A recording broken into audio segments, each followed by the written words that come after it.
Welcome, Red Morning. How's everybody doing? Oh, where's my manners?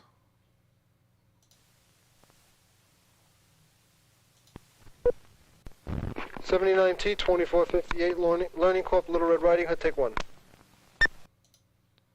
There we go.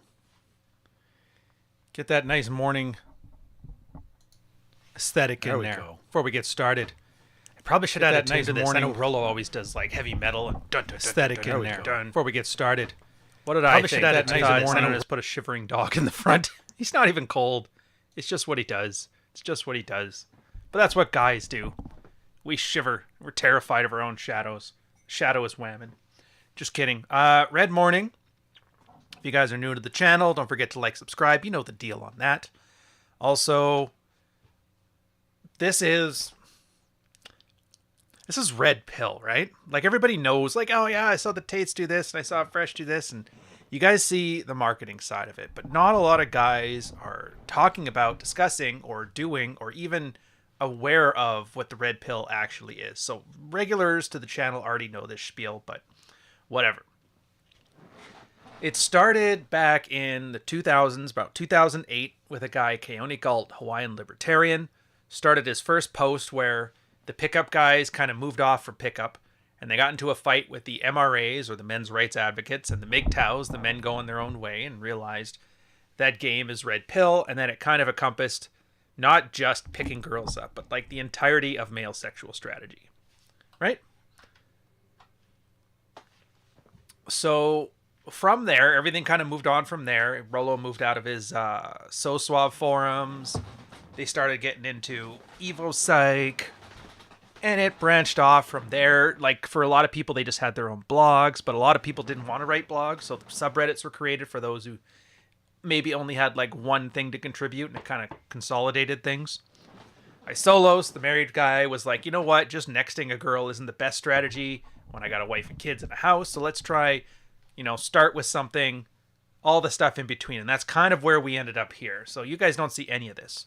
Now, the fundamental work of all this is from a guy called Dr. Robert Glover. And if you don't know, Dr. Glover, I would say, is, even though it's weird, he didn't even know about the Red Pill, but he's kind of the quintessential aspect of it.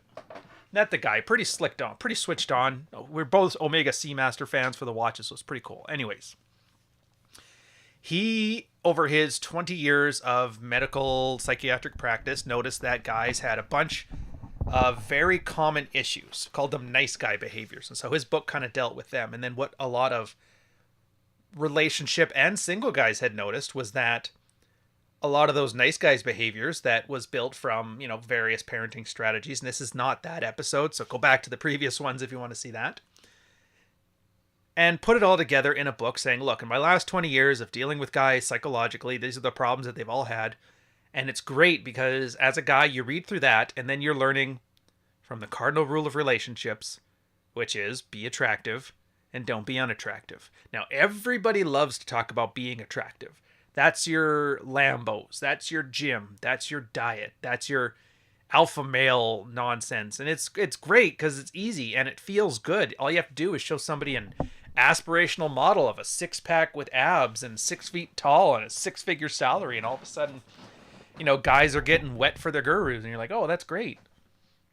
And then a lot of guys also get attractive, and then they find that, it's great, easy to sleep with women, but I can't keep her. I literally cannot keep her. Like, I always do something and she moves on. I don't get it. How many more abs do I need? Do I need 8 abs? And you're like, no. You only did half the equation. You only worked on being attractive, not being unattractive. And so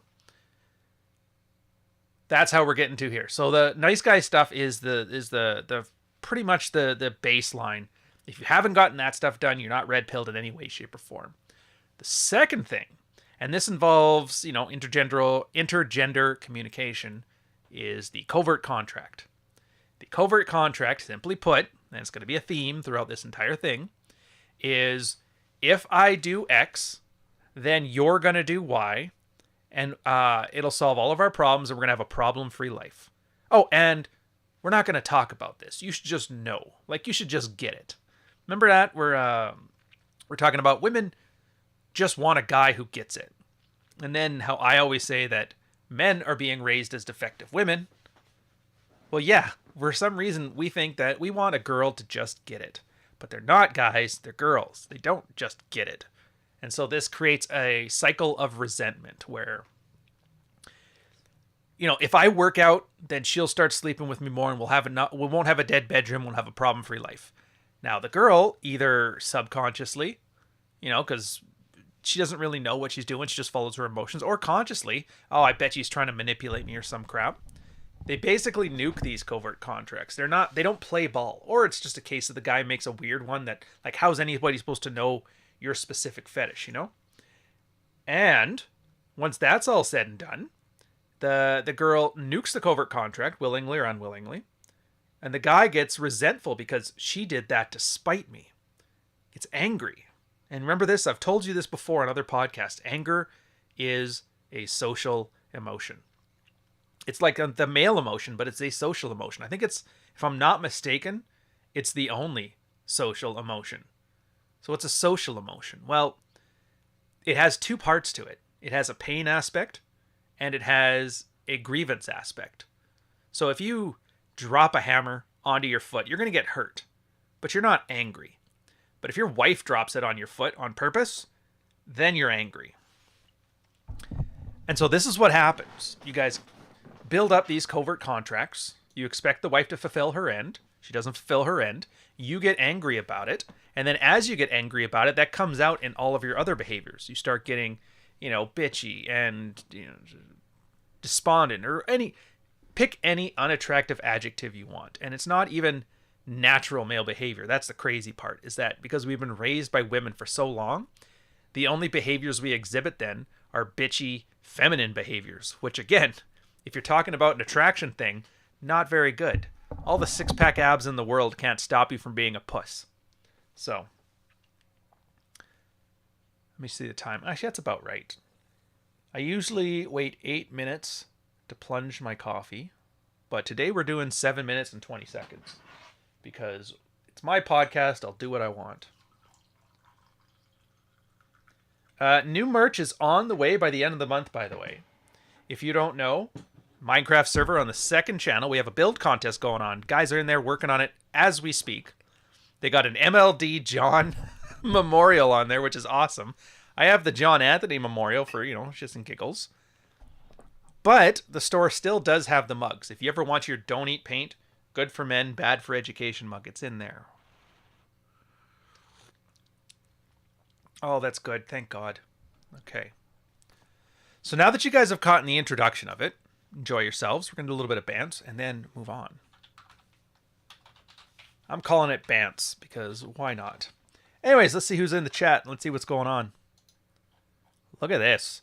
Busy morning, busy morning. I see Fly, David, this old boat, Wingman, Baron Gaslight, Jilku, Greenlight. Look at you guys. He's in there on the Minecraft server as we speak right now. Donovan Standard Time. Dude, 30 seconds late. You guys are already calling me black. What the hell? Let me see. Super real. 9-pack abs are busts. 9, not 8. Yes, yes, yes, yes. When will guys get that people rarely make the decision to spite someone, and it's most likely because of their own feelings? Look, was that Jiku that said that? Or no, it's Bishop. Yeah, we don't get it. Like, even now, a lot of you guys, not you, but a lot of the guys in here will know this is the case. This is obvious behavior. How can you not doing it? Limbic brain doesn't play ball. Once you're in that situation, once feelings start moving, once you don't cognitively notice the difference between your behaviors and the responses to them, you're going to find you're doing this exact same stuff. I have seen it 100 times. 100 times. Guys are sitting here, I've broken all my covert contracts. So why is my wife not sleeping with me? And you're like, it's a covert contract, man. But I'm getting ahead of myself.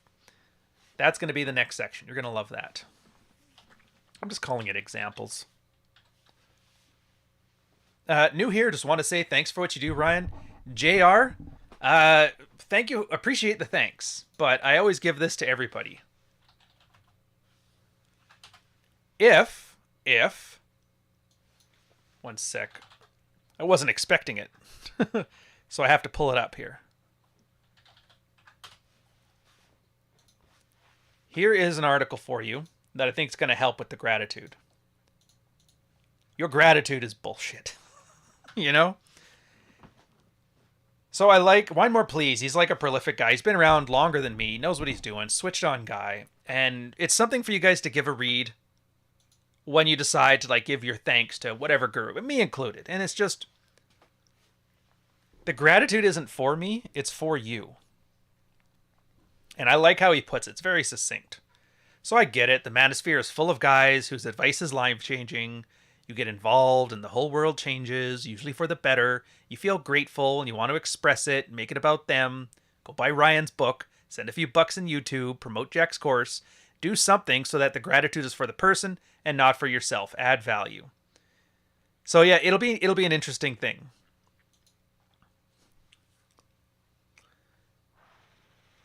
But like I said, I'm not shitting on you, but it's a nice illuminating thing to show you because Red Pill has so many things about male behavior that's just so good to know. Anywho, but you're welcome. All right, let's take a quick little segue. A bigger red flag than a white guy with a podcast. I'll wait.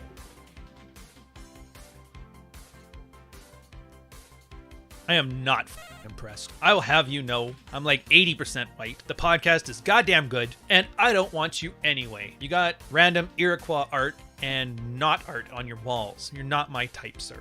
Or madam. I don't know, you're allowed to say any more?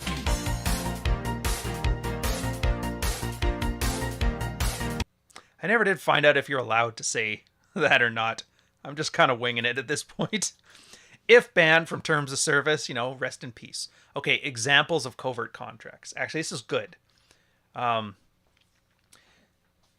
There is always a covert contract. Always. And I don't know if it's possible to remove all of them. I do know it's possible to catch them and remove them in situ. But you will have your initial covert contracts. This is the basic, bare bones, minimum stuff that all the personality talking heads on YouTube and Twitter and whatever can point out easily. And everybody's here is like, how do they not know about this stuff? Again, emotionally, when you're in the scene, you don't really notice. But there is second and third layer covert contracts. And that's the kind of thing I'm going to delve into it a little bit here. So the first one is surface level covert contracts. You usually hear it in men yelling at women and women yelling at men on TikTok or YouTube. Women ain't shit. Oh, you dudes ain't shit. What do you bring to the table? I am the table. And you're like, why am I listening to this? Well, it's because all these people yelling gives you a small glee to know, the world's just as messed up as me, thank God. Sorry, Jerry Springer. It's not going to happen today. The easy example is like, you take a girl out on a date. And then she gets awkward about it. Because she feels entitled, he thinks he's entitled to sleep with me? What the hell is this? Isn't that a female covert contract? It's like, yes, women have them too, but we're getting to that too. Just because you took me out to dinner, just because we went on a date, doesn't mean I'm entitled to sleep with you.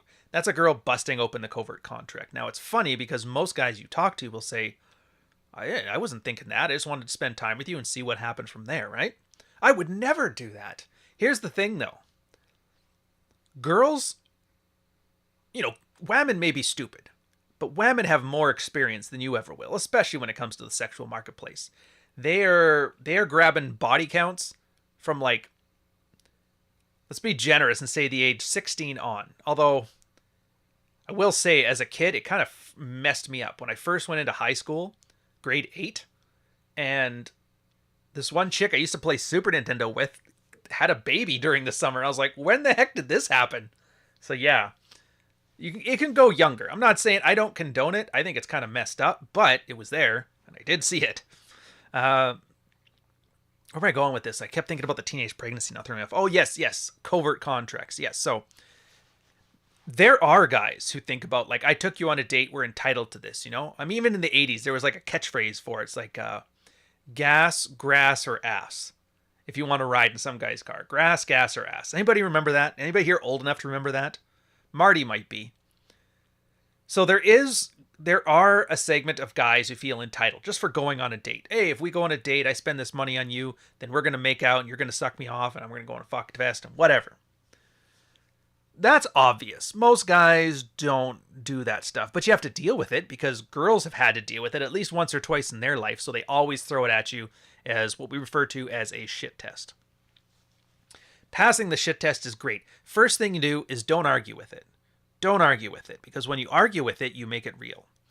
This is another thing that covert contracts are bad for, because covert contracts suck you into these little stupid arguments that you can lose. Now, that's kind of an offside thing, so I'm going to put a pin in that. I'll put a pin in that. We'll add to it later. Remind me later on to see it. Anyways, same thing with guys. Oh, I'm marrying her. I'm going to put a ring on it. We're going to be married. You know, the vows said you'll have and hold for richer and poorer, which means basically you're supposed to go down once in a while. And then the guy works really hard at his job. He brings home the bacon. He even sometimes comes home and takes care of the kids because you had a rough day watching a bunch of children. And I, was just busy at the lumber yard chopping wood or sending emails dealing with grown-up children. I'll help you take care of the kids so you're more comfortable. Oh, the dishes? I'll do the dishes. And this is all just a giant covert contract that if I make your life as easy as possible, if I fill my masculine role as a caretaker of the economic engine that runs this family, then you will be grateful and you will sleep with me and we will have a problem-free life. Now, whether you're divorced or married or in a relationship or single or have your girl passed out next to you while you're doing this podcast now, you already know this is a giant crock. It is BS. Nothing about it works whatsoever. If anybody doesn't know, mention in the chat, dude, I don't know, that seems like it makes sense. We will set you straight. It doesn't, and it can't, because there used to be mechanisms to kind of not ensure it, but at least help. And that was at-fault divorces, right? You had to prove there was a reason you were getting divorced. Infidelity, drunkenness, beating you around, cheating, I think were the big four, right? So if you weren't doing any of those things, girls couldn't just be unhappy and leave, so they had to put up with you. Secondly, you had the great Martin Luther, Protestant Reformation man himself, the Christianist of the Christian men, literally the first Christian, the Rollo Tomassi of Protestants. And you're like, what the hell does the Bible have to do with sleeping with your wife? And fun fact, it used to. Martin Luther was asked, and Catholics everywhere are all up in arms about trying to hand wave this away, where somebody had asked Martin Luther, the great Reverend Martin Luther, about what to do if my wife is frigid and doesn't sleep with me. And he said, well, the first time it happens, you mention the scripture, hey, don't forget, Jesus said, we got to make it to babies. Second time it happens, you go in front of the congregation and you call her out. Literally hold those bitches accountable. That's right. Fresh and fit. We're the Martin Luther of 2020. And the third time it happens, well, you just get your needs met, go sleep with the maid. And this is what part makes me laugh. Because Christianity and the really good Christians, they hate the red pill. They're like, it's evil, it's misogynist, it's whatever. And it's funny because the more research you do into it, the more you realize that this isn't new. Mark Twain was writing books about masculinity, which pretty much resonate with everything, except for instead of talking about alpha males, he was talking about pig iron, because that's what they talked about in the 1800s. You go back to Martin Luther at whatever year he was around, I'd have to look that up, I can't remember.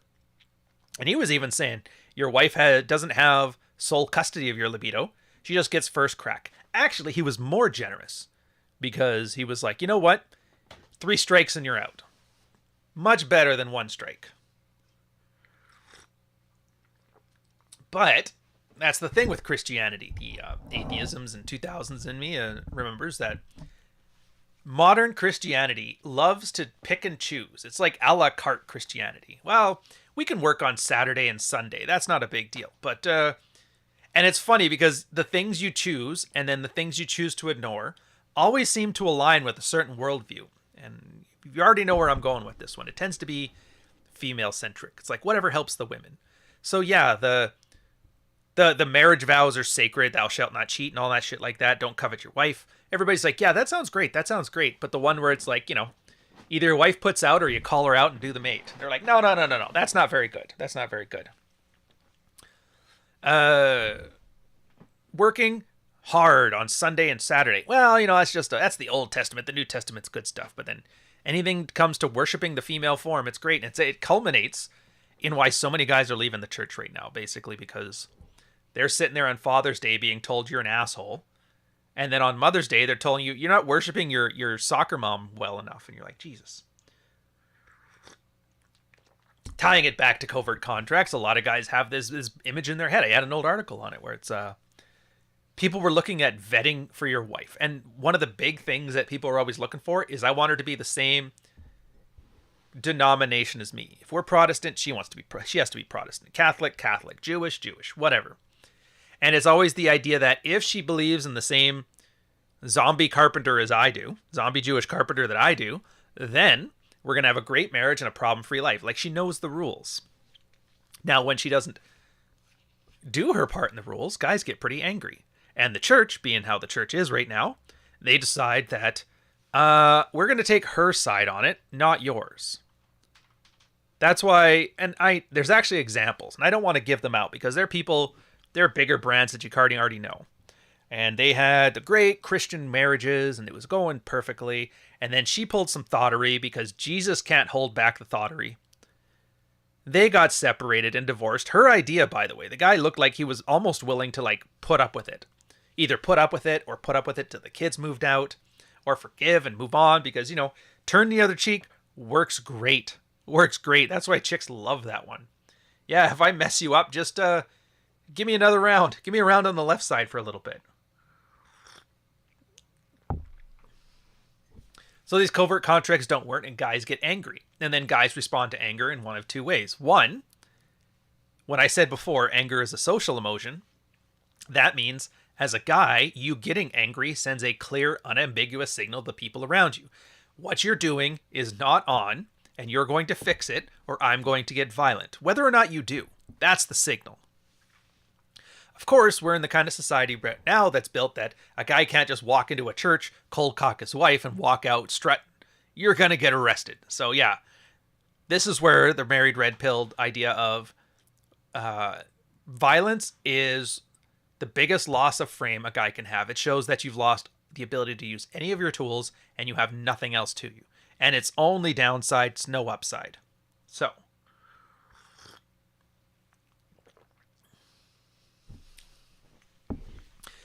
that covert contract, it's absolutely a wash too. Then you get into the bedrooms. So you've already got the chore play one. If I just do the dishes, maybe if you made me comfortable, you would do this. And this is kind of the nefarious part of it too, because a lot of these covert contracts, guys don't just dream all of them up in our own heads. We do a lot of them. We have our ways that we think the world should be as opposed to how it is. Some of them, though, your wife puts it inside your head because that's how women process things, by voice. And that's one of their manipulative tools. It's called talking. You may have heard of it sometime. Try it. And it's almost a meme at this point, but anybody who's been married for a while has probably heard it at some point. Stressed out stay-at-home mom, stressed out dad at work. Guy I just want the loving embrace of my wife. I can't believe, F me, right? She's like, I am so stressed and tired, and all you want is a stupid blowjob. Which, by the way, right there, the conversation's over. You will not talk smack about blowjobs or anal or, cowgirl or any of that stuff. These are magical events. Bring people closer together. But maybe if you did more dishes, then we would sleep together more and have a problem-free life. And most guys are like, well, I love my wife, which you're kind of supposed to do. I love my girlfriend. I love my wife. I love my baby mama. And they take her words at surface value. Oh, okay then. So she's telling me her needs. That's perfect because I can solve that problem. If I do chores and she's less worked up, then she'll be comfortable and want to sleep together more. And it makes sense because you're like, oh yeah, of course. She has like a health bar or a stamina meter. And she uses all the stamina meter on the cups. But if I save some of that stamina meter, she'll be using that for a blowy. Awesome. And then what happens? You do all the dishes, and the girl makes up some other excuse. Oh, don't talk to me like that. I'm out of here. You're like, I didn't say anything. I just asked, how are you doing, babe? And she lost it. It's because she kind of knows none of this shit's going to work. It's somewhere up in that little limbic brain area. They're throwing shit against the wall. Remember how I said they process with their emotions? Yeah, they process their emotions by talking. And so that's what you end up with. Is she's talking and talking and talking. I don't know, maybe the dishes will do it. And then you do the dishes, but she still doesn't feel any hornier. And she's like, maybe it's not that. But we all have egos, so you can't just admit you're wrong. So she has to have some other convoluted method. Well, we were going to, and I was so comfortable after the dishes, but then you said that stuff and put me right out of the mood.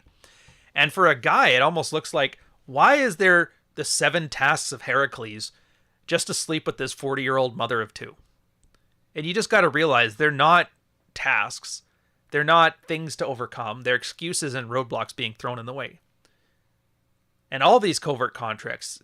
And then it's weird because guys end up doing more and more and more for the promise of maybe and maybe and maybe. And all they are doing is digging themselves a bigger hole for their relationship. And the worst part is they took the cues from their wife. How can I fix this, honey? She gives them a shopping list. He does the shopping list. Now, not only does it not work, she gets madder because he's killing all of her excuses that she used. And now she's like, I just try not to sleep with you. Stop doing all the dishes. You know, this is limbic brain stuff. They're not actually having these conversations. It's like, Jesus, how do we even get past this? And this is where a lot of guys are like, you know what? Why would I even get with a girl? Why would I get married? Why would I get into a relationship? This sounds absolutely ridiculous. I'm wasting my time. I'm just going to buy myself a sex doll and go to Epstein Island and live a problem-free life. And I'm here to tell you, relax. Relax. I'm not trying to stoke the fear fires in here. I'm not trying to manipulate you guys into buying merch because you're like, oh, I need some Wham It Ain't Shit mugs. Let's relax. There's actually a better way to this, but that's later on. Right now we're doing examples.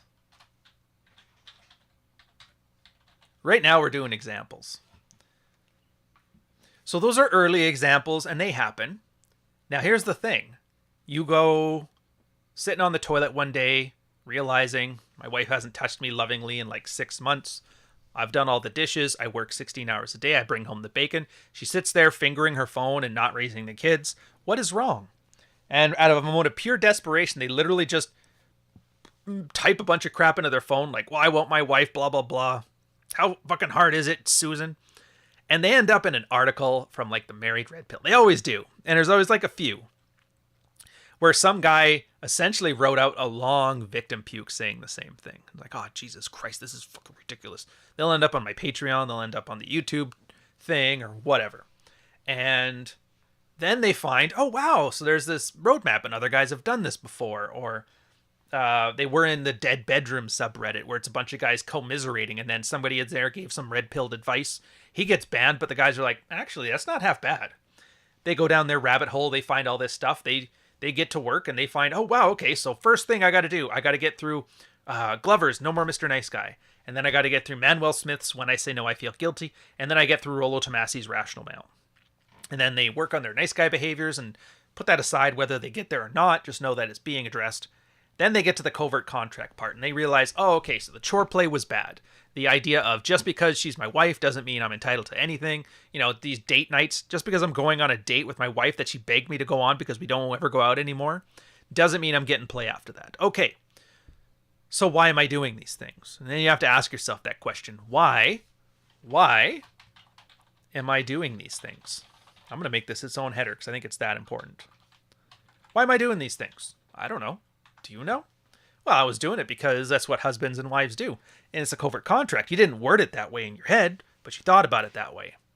Speaking of thinking about it that way, Rich Cooper's advice, probably the best advice I've ever received from anybody, and I still use it to this day. Don't work with retards, and don't work with people who work with retards. Damn, that's good. I'm starting to wonder if having ads to my own podcast in the podcast is the smartest thing. I should maybe put more ads to Gumroad Course in here. Okay. Now, Doug Chisholm in here, the do them for yourself. Yes and no. Yes, you can't be doing them with any expectation of a covert reward on the other end, but I don't like framing it that way because here's what I find. Consequentialism, you know? If I tell you something, what is it you do out of it? What a lot of guys will do is they will set up a covert contract. In fact, I remember a client doing this where he he had his covert contract where he was going out with a girl, and I'm like, don't do dates. Dates are stupid. Just do like coffee and then set up your logistics network. He was like, you know what? I'm dying to go one of them axe throwing restaurants. So I invited her to the axe throwing restaurant, and she flaked, but I'm doing this for me, not for her. So I stayed out at night and had dinner for myself. And I'm like, you are bullshitting yourself. That absolutely was a covert contract. If you set up a wonderful date, you know, the girl will come along with, maybe not sleep with you, but she will be on the date. Now, because girls have that whole entitled mentality thing, you're not entitled to sex or whatever. What they just do on these situations is they flake. Like, I ain't showing up to this. The feelings are all weird. The stress on me is too hard. Why even bother? I got 18 more guys on Tinder who will gladly take me out for coffee. It's much better, right? So why are you doing these things? And it's not do these for yourself. I'd say a better conceptual framework for you is, if I do this thing and she throws it in my face, am I going to be angry about it? If you cannot give from a position of abundance, don't give. Christmas, birthdays, anniversaries, all that stuff. If you give your girl a dozen roses for Saturday, because whatever, I love her, why wouldn't I get her roses? And she says, oh, throws them in the trash, walks away. Are you going to get pissed off and yell at her? Or are you just going to be like, eh? Now, if you're going to get pissed off, then don't fucking get the roses. It's not for you to give. You have to really have like a lack of attachment to these things. It's literally the act of giving to somebody. That's the reward in and of itself. What they do with it afterwards, that's on them. Once you give that gift, it's gone. Once you give her the ring, it's gone. Once you sign the marriage certificate, it's gone. It's Briffault's Law, 100%. The girl will set all the terms to the animal relationship. And when there is no value for her, there is no relationship. The corollaries to this is what kind of dives into covert contracts. If you make a deal with a girl or a woman, whatever you want to say, the terms of that deal are null and void once she gets her side of the bargain. So if there's something you want from somebody, you want to do that transactional nature of things, then you better get paid up front. Because once you give those things, they're gone. They're gone. So yeah, no expectation of a return. And this is great. I love it because every time you do these, you get into an argument with the guy. It's like, dude, if you can't accept the other person just throwing your gift in your face, then don't give it. Well, what the hell, man? That means I can't take her out to dinner because what happens if she throws it in my face and whatever? That's stupid. You're not supposed to do that. You should be thankful and whatever. I'm like, all right. So don't give it. And that's the part. Guys don't even, like, the idea of not giving this stuff boggles a guy's mind. What do you mean just don't marry her? What do you mean just don't buy her a ring? What do you mean just don't this, don't that? What the hell? You're supposed to do that. It's like, are you really though? And that's when you realize you're coming up against those ego investments that guys have. That's why in the chat here, you guys are very easy able to go, oh, just blah, blah, blah. How do you not know this? Well, in situ, it turns out there's like a lifetime of brainwashing and Catholic teachings and all that stuff you have to get through first. And once these things start butting up against red pill advice, this is where the difficulty comes in. Turns out red pill is very easy. The part that's hard is that you make it hard because you want to believe a certain way the world works. It's literally the frame that you were given as a child, as an adult, and the one you're carrying over. Your frame is garbage. It's garbage and you're garbage. So yeah, a lot of guys, that first time is just go through it. All right, do you want to give your wife a back rub? Okay. If you give her a back rub and she passes out, are you going to be pissed off? Well, yeah, I was hoping for sexy times. That's why I was rubbing her to get her in the mood. Stop rubbing her back. But she'll get angry. Maybe. She's allowed to get angry. But you're not giving the shit away for free. Cuddles ain't free, right? Yeah, all right. So they stop rubbing her back for her to pass out. They stop doing the dishes, all this stuff. Of course, you ran into other problems then. I had it in my video from 100% beta to 0% beta. The idea is removing these comfort beta qualities without adding subsequent attractive or alpha qualities. All you're doing is going from a person that she may have liked but didn't love into a person she doesn't like now or love. See what I mean? And that's why you can't just do it, like do all the covert contracts at once. You have to build all of your attractive behaviors. That's where the working out, that's where the aloofness comes in. That's where the dark triad stuff, all of that stuff, the be attractive stuff. And you kind of have to work them in tandem and then they edge each other out because otherwise you end up just going full Rambo, you nuke your relationship and didn't really learn anything from it. So it just seems like there's a more refined way to handle it. So back to why am I doing these things? Why are you doing these things? Why did you put a ring on your finger or on her finger? Did you do that because she begged and pleaded and said that she would be the best wife ever? Did you do it because, oh, it's for this reason and this reason? Oh, we can't have kids without that. Think of what they'll think. It's always like appeal to somebody else's best interest instead of yours. Or the military promised you like 10 grand in benefits if we get married. It's always that. They're all her benefits anyway. So yeah, if you're not getting the life you want from a girl and she promises you that better life if you take one other step towards that, you're just being conned. And the worst part is women aren't evil Machiavellian masterminds. They don't know they're conning you. At least not the not crazy ones. They're doing what they think works because they're given the same biological programming you are. Exactly the same. And so they're just following the script. They're adhering to the law of whoever's frame set it up. The Pope or the Jesus or the Republicans or the Democrats, whatever. Doug Chisholm, sir, thank you for the 1999 super chat just to say thanks. Hey, sir, you're welcome. Sean Ripley, $100. No comment on it. That sucks because at this point, I would have given you a big spiel on that one, though. Thank you, sir. Big props to Sean. Can I even... Oh, it won't. I was like, maybe at least let me give you like an emoji or something. I can't, so here. Yeah. But thank you very much, sir. Yeah, well, the dollars, whatever. It's like I said, for you guys, thank you very much. I always appreciate the support on the channel on that. Single guys, married guys, same thing. Why are you doing that? If you can't handle being flaked on, plan a date. And here, Andrea is spot on. And that's for the single guys. Some of the solutions you can do. Double booking dates. So if one flakes, you don't care. Or very, very low investment dates. Dog treat budget achieved. Actually, I don't think it is. We're those people. We're those people. The food bill alone is like $50 a week. So if you're on dates and you set up this nice date expecting girl there's a covert contract and she flakes, this is why I'm telling you to go on coffee dates. Again, one of my old red-pilled coffee videos. Dinner dates are for chumps. You set up all these expectations. You set up all this pomp and circumstance. The girl gets stressed out, feels weird about it, flakes. You get mad because you know how hard it is to get reservations at Dorsia?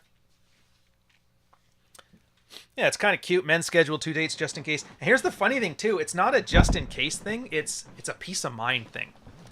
Like, if you make a date with 2 girls, that doubles the odds of you going on a date. Right? So, if a guy could get there without having to double book. Like, I've never double booked a date. For me, it was just low-key stuff. I would just call it hanging. I never actually called them dates. Hey, meet me at the Starbucks in Cook Street Village. Sounds good. Meet me at the one in Esquimalt Road. All right, sounds good. Or come over to my place, drop your car off, and we'll take off from here. That's great. So if they flake, I have no investment. The investment is earned. And this is one of those things where you realize it's just the idea of a covert contract, right? Just the idea of not putting expectations on the things you do and giving from a place of abundance. It changes all these little behaviors that you do in your life. All these little sexual frustrations you have. All those things that make you want to donate to the Yelling at Wham and White Claw Power Hour, you know? And then they just go away. And you don't even notice that they go away. They're just gone. And then, you know what? I haven't had a girl do this in forever. What the hell's up with that? It's like, well, you got better. You got more attractive and less unattractive. And then life just started getting better for you. That's what happened. Jesus. Torsion here throwing in all the craziness. Like the video, sluts. Now, nobody's a slut in here. You girls are just promiscuous. You're not like that anymore. You're a different person, and what we have here is special. Yeah, so why are you doing these things? Once you start answering that question to yourself, you realize what you're doing is you're starting to make deliberate choices in your life. And this is kind of one of those key aspects of frame. Things become deliberate. You're no longer living or letting life happen to you. You're living your life. Conscious choices. And then once you realize you're doing this is that when people talk about that extreme ownership, the Wacko Jilnik thing, this is what they're talking about. But they're not really talking about it. They're talking about the surface facade of like extreme ownership. People sometimes forget extreme ownership sounds good because it's got the word extreme in it with a giant X and has a Red Bull attached and a bunch of dudes with like BMX bikes. Extreme ownership involves a certain amount of self-awareness. What is it I'm doing that makes me unattractive? Now, you don't have to care. That's the other thing. You can make a decision. I'm going to be unattractive in this scenario or that scenario or all scenarios. But you're also aware if you end up like alone and lonely and whatever, you know why. You know, and you made that choice. So you learn to live with it. It's no longer a grievance. Remember the anger situation here where it's pain plus grievance equals anger? Well, there's no grievance. I decided to gain a bunch of weight, smoke pot all day, and not get a job, and not talk to girls, and now I'm alone and lonely. But, I mean, I can't really blame anybody. These are exactly the choices I made in my life to get there. And so with that self-awareness becomes a loss of the anger phase. Now, this is your initial covert contract thing. It's based on anger as your motivating force to make these changes.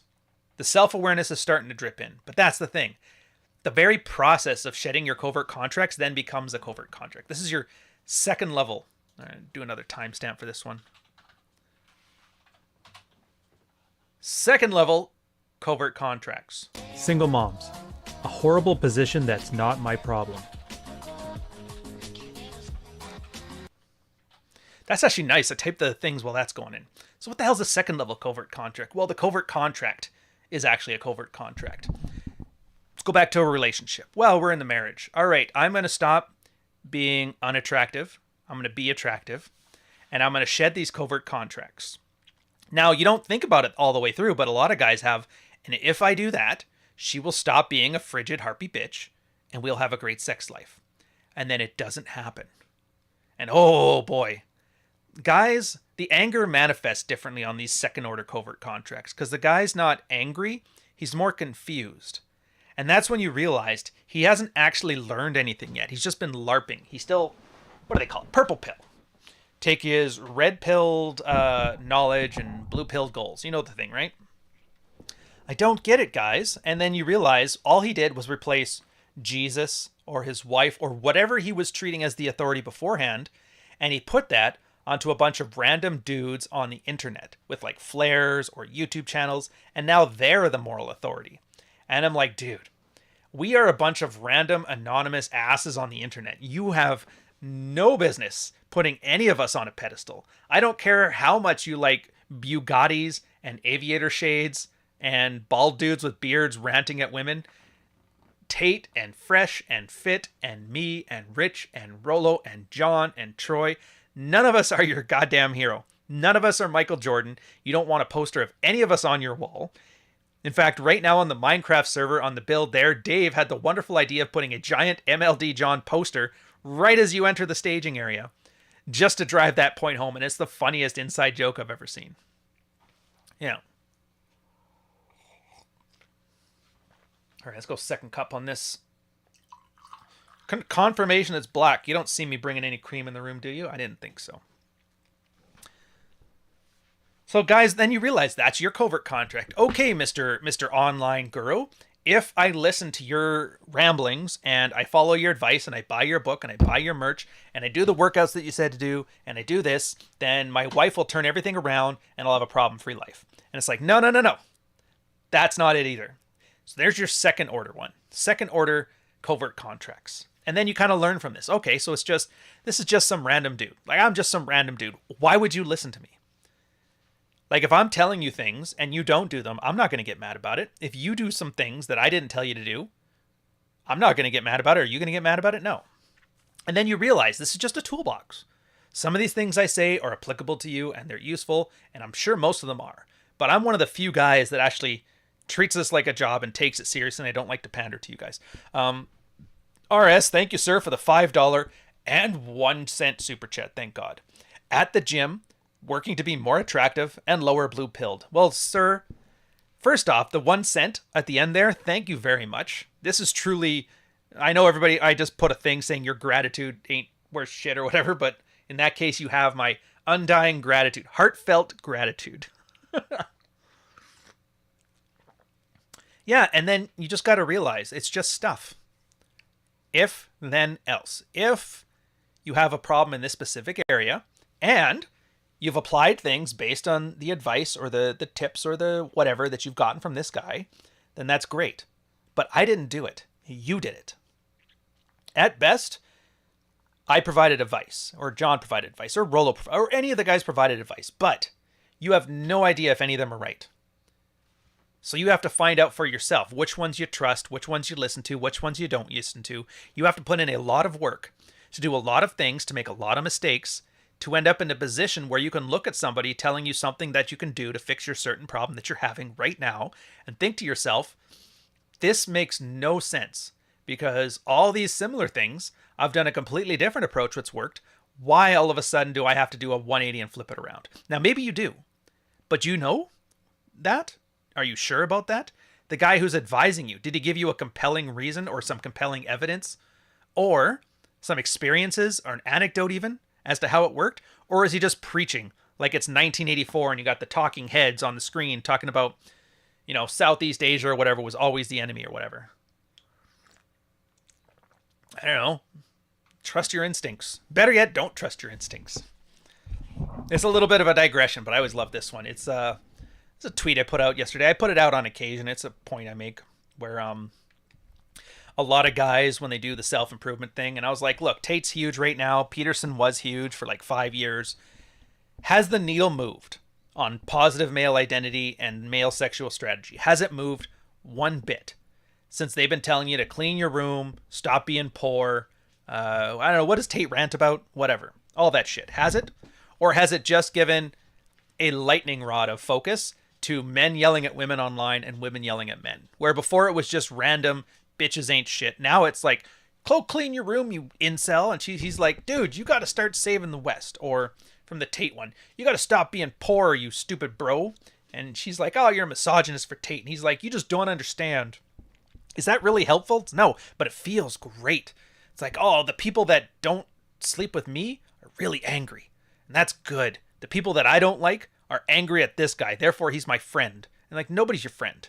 Nobody here would piss on you if you're on fire. I might piss on you if you were on fire, but you're going to have to pay me because that's some creepy shit. So just realize it's not about being comfortable. In fact, it's being uncomfortable. Because if something feels good, if it sounds good, if it resonates, it's resonating with your current bullshit life. And don't tell me your life's not bullshit. Because if you're listening to self-improvement crap online, then your life is clearly deficient in at least one strong area. At least one. So yeah, the advice you hear on that weak spot should be uncomfortable as hell. It should feel awkward. It should feel weird. It shouldn't make sense. But it should be applicable. And it should be practical. And it should be actionable. Because the discomfort is where the growth happens. It's the same as anything. And it's like, I was like, that makes no sense. It makes sense. You're on a workout, right? Oh, yeah. Well, do you feel good after a workout? Yeah, I do. Did you feel good at the workout when you started? It's like, no. When I first started working out, I was sore as hell. That last couple sets, it's like painful. But then afterwards, I feel good. I'm like, do you know why that is? Oh, it's because of dopamine and ephedrine. And they're like, no. I mean, technically, yes. But it's because you convinced yourself this discomfort was a good thing because it gave you good results. And then over time, you've learned to associate the pain of working out to the benefit of looking good. Why is it so hard then to map that exact same roadmap onto your sex life, onto your career life, onto your mental health? And it's like you see a guy and it's like his eyes light up. It's like, I get it now. I get it. Of course they don't get it because then you end up in a situation where they like self-flagellate. You know, they jerk themselves off about hardship. And that's when you get the cold showers nonsense, right? It's like, oh, I'm going to go through all these hardships because the pain means I'm growing. Well, technically in that case, the pain just means you're in pain. The pain has to be a side effect of the growth. It's not the reason for the growth. Does that make sense? So don't go searching things out specifically because they're painful. But realize when you're actually doing the stuff to fix whatever's deficient, it should feel painful or discomfortable, whatever. Back to the topic, second level covert contracts. I'm trying to think. Isn't it funny too? Like I have very scant notes. It's just literally second level covert contracts. And I'm trying to remember the field reports as we do live. So there was that one. There was the 2-year Dancing Monkey self-improvement program where guys understand all the covert contracts, they stop doing them. They finally figured out that, okay, the married red pill guys or the gurus online or whatever, they're just people. I can take these tools or not, but it's all on my shoulders whether I work or I don't work. Fair enough. Don't take the advice if you're not willing to own the consequences of it. I can live with that. Then, for 2 years, they realize they're trying to manipulate their wife, but they don't notice it. Like, I'm not expecting her to come to the gym with me, but I'm going to work out. I'm not expecting her to take care of the kids because I'm doing that because I'm leading the house to the way I think it should be done. I'm doing the dishes because I like a clean house. And for 2 years, nothing. Until finally they'll come in, pure frustration. I don't get it. I have done everything. Now, I'm not saying I did it for her. I didn't, because we talked about that before. I'm not saying I expect anything out the end, but it's just, I don't like her anymore. Is that normal? And you realize, like, first off, it's a phase. The hating your wife when you're improved and then she's not, it's a phase. There was actually a concept called the 1,000-foot tow rope that we had created to describe it. The idea is that no girl wants to lose a top-tier man. Now, she could be sexually frustrated if you're not top tier at the time. That's fine. You start becoming top tier, being attractive, stop being unattractive. There's a lag time behind that. She doesn't know when you worked out. She doesn't know when you cut all these things. What does Rich always say? It's like, girls don't want to run a race with you or whatever. They just want to stand at the finish line and have sex with the winner or whatever. You know the one. I've totally bastardized it, but whatever. So how is this any different? They don't notice any of the sacrifices you've been making for your diet. They don't notice any of the self-improvement. They don't notice any of these covert contracts because you haven't told her. And you shouldn't, because that's a validation-seeking behavior. Hey, honey, I stopped being a bitch. What do you want her to do? Oh, thanks, sir. Drop your pants. No, it's not going to happen. It's awkward. You're trying to make your girl into your shrink and to your god. It's like, why? She can't live up to either of the ones, and she will probably screw it up anyway. She's not qualified. So it's always 2 years, almost always. I've seen 2 exceptions where it wasn't 2 years, and I actually congratulated the guy on catching on earlier. It's almost like a thing. But yeah, 2 years, the masks come down, you realize, okay, she's not going to change. Doesn't matter what I do. And then guys end up with like a level of sadness to it. You know those like 5, what the hell was it? The 5 things when you're 5 stages of grief or whatever. You've already done all of them, and now you're just kind of like, oh, a little sad about it. Whatever. John Haig, thank you, sir, for the $19.99 super chat. Giving up on covert contracts is so freeing. Having zero expectations on my actions stabilizes your mental well-being. It also helps with butthurt attitudes. She has friends and networks, so you could scare off potential dates. Oh, yeah, dude. Like I said, he's just touching the tip of the iceberg on how freeing it is for the rest of your life. So I'm actually going to make a note of that because we're going to talk about that one a little bit later. I'm just going to copy the super chat as the thing in here. I'm adding it to the end. I've got a bunch of extra notes at the end too now.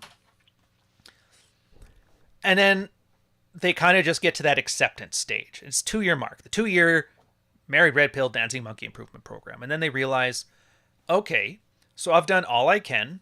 I've shed my mental models, and I've gained some second-order mental models, and now I'm just giving up on them too.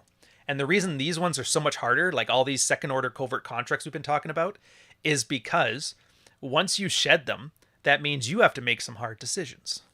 And that's the part that guys are like, I don't want to do that, man. It's always like, I want to stay together for my kids. I want to make this marriage work. I want to put more work into it. And it's like, there's even a guy, like just yesterday, or not yesterday, last week, Resolutions 316 or something like that. It's the same thing. He started, same as actually Mish in the chat. They started like the same week. I saw them both at the beginning, and it's amazing how much of a difference there is. He was like, okay, went on the TRT, got attractive, built the business, be more attractive. He actually went and cheated on her once too, because he's like, you know what? It's been like 6 months with nothing. I'm out of here. Deals with it. She finds out. He feels really, really, really, really, really, really bad about it. And then he's like, I'm never going to do that again. And it was funny because I asked him, I'm like, did you ever think, how bad did you feel over getting your libido dealt with after she refused to, that you felt worse over that than she did over denying you for like 6 solid months? And he's like, I never thought about it that way. I know you didn't think about it that way. The reason you didn't think about it that way is because then you have to come to a hard conclusion. what value is she offering me in my life? And guys will have the same things. Oh, she's a great mother to my kids. She's, cleans the house, like some like basic bare bones shit that you can pay a maid $12 an hour for. I mean, technically you can pay a hooker $120 an hour for a blowy too, but whatever. You get the point. Everything is outsourceable. Everything is replaceable. You can do it yourself, and it's nice to have. It's not a must-have. Because nobody is spending 2 years on a forum working on themselves because their wife doesn't clean the house well enough. Nobody. But everybody is there because, not tonight, honey, I have a headache. Again, you've had a headache for 342 straight days. Yeah, well, it's a really nasty headache. All right, fair enough.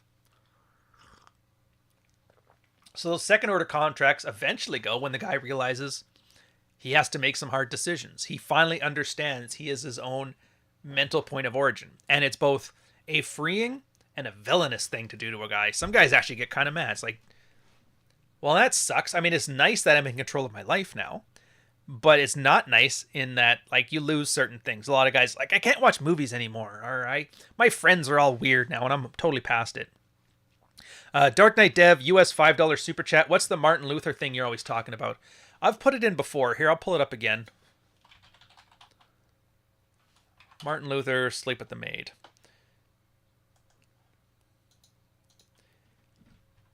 Here you go. Listen to the song Rap, and that's why she won't fuck you. Andrew Tate. Tate's doing raps now? What kind of Shaquille O'Neal nonsense is this? Yeah, here, I'll even read the quote. So the quote attributed to Martin Luther. The maid who sweeps her kitchen is doing the will of God, and just as much as the monk who prays... Oh, wait, that's the wrong quote. Where the hell is it?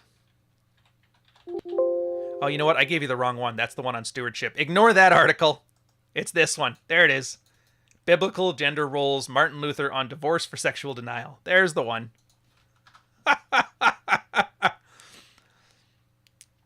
Only first, the husband should admonish and warn his wife 2 or 3 times, and let the situation be known to others, so that her stubbornness becomes a matter of common knowledge and is rebuked before the congregation. If she still refuses, get rid of her. Take an Esther and let Vashti go, as King Ahasuerus did. Esther 1:12-17. This was a statement by Martin Luther, living as husband and wife in 1523 on the subject of sexual denial and abandonment in marriage.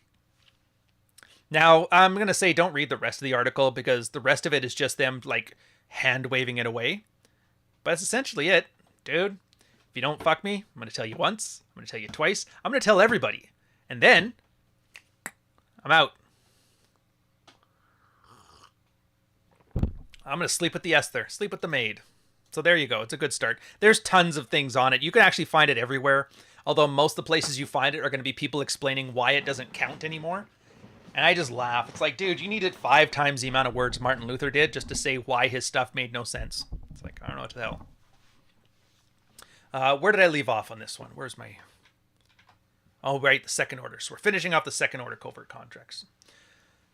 So you have to make some hard choices. And with marriage, I think I've talked about it before, but essentially marriage and relationships and single, you're going to have... Like, the one option that should always be there is just to next. And I should say this. I know I have don't eat paint as the damn mug, but in this point, I think we're going to add the paint eating warning. If you don't have real estate together, if you aren't married, if you don't have a kid, if you don't have a lot of these like financial and emotional ties, next.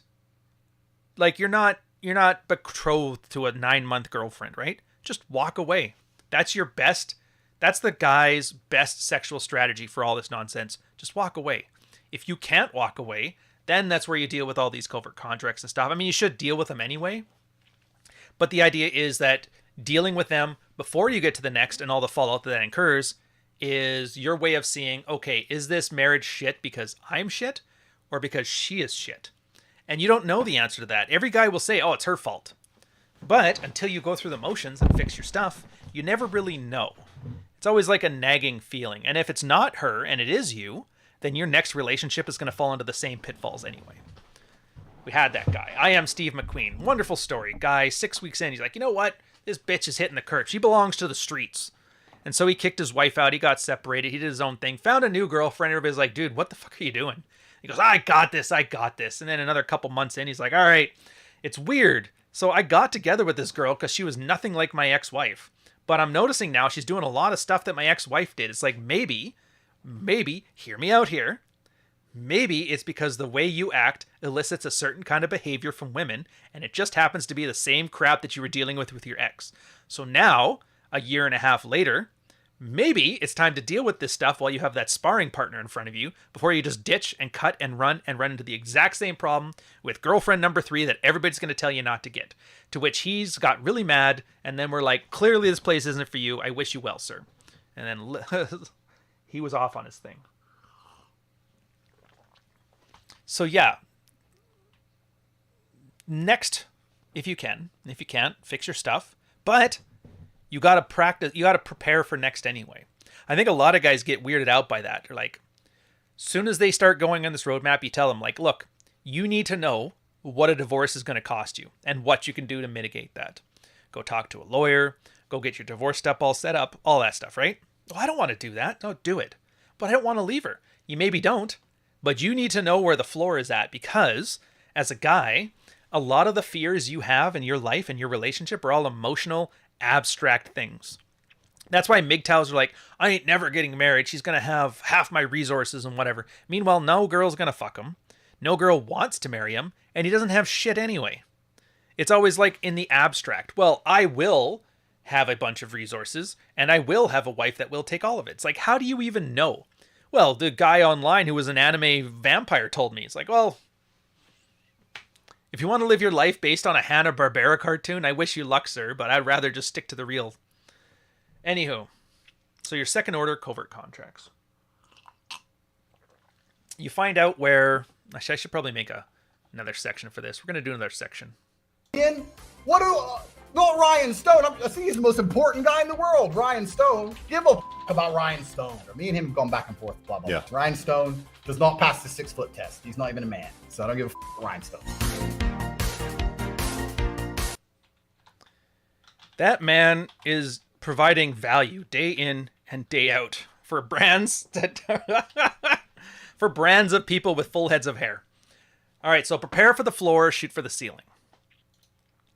Part of the covert contracts is because you don't want to lose like your stuff, right? So you have that, okay, as long as I don't lose half my stuff in the divorce and abscond from my children, then I'm going to have a problem-free life. And it's like a weird reverse like covert contract, right? So when you do the preparations, you find out the lawyer's going to say, well, for the most part, it's just a calculation of separation of assets. You might find out, depending on your jurisdiction, that the assets you brought with you before the marriage are yours. The ones that you've bought during the marriage are ours. And the ones that she bought before the marriage are hers. Maybe you find out doesn't matter. Once you're married, everything is communal. But like little things like this. So now you start to itemize. Like you realize how much stuff is actually lost. For a lot of guys that build their fortune then get married, turns out a lot of that stuff will still be theirs during the divorce. And oh, looks like I was afraid over nothing. Sometimes that is the case, but you realize, okay, so what's mine is mine, what's ours is ours. But I have it commingled so much that come the separation, the lawyers and the judge are going to decide, well, you've commingled all this stuff so often that it's just going to be communal anyway. So you realize, okay, so segregating my finances. Maybe that involves getting a third bank account. And that's for your paychecks to go in. And then the other account is for where you put it in for communal bills and that. So at the very least, once you separate, you have your own war chest, your own nest egg, your own get back on your feet fund. So all of a sudden, half your shit doesn't sound so bad now, right? Again, these aren't specific legal things for you. This is more of just like a strategy for you to understand what I'm talking about here. So don't go, I did what Ryan said and my lawyer said I'm an idiot. I was like, yes, you are an idiot. And this kind of ties into, I don't remember, was it last week or the week before where I talked about taking control of the treasury? Great one. So tie into that too. But that's the point. You're making these deliberate choices. You're basically acting as if you are going to separate from her.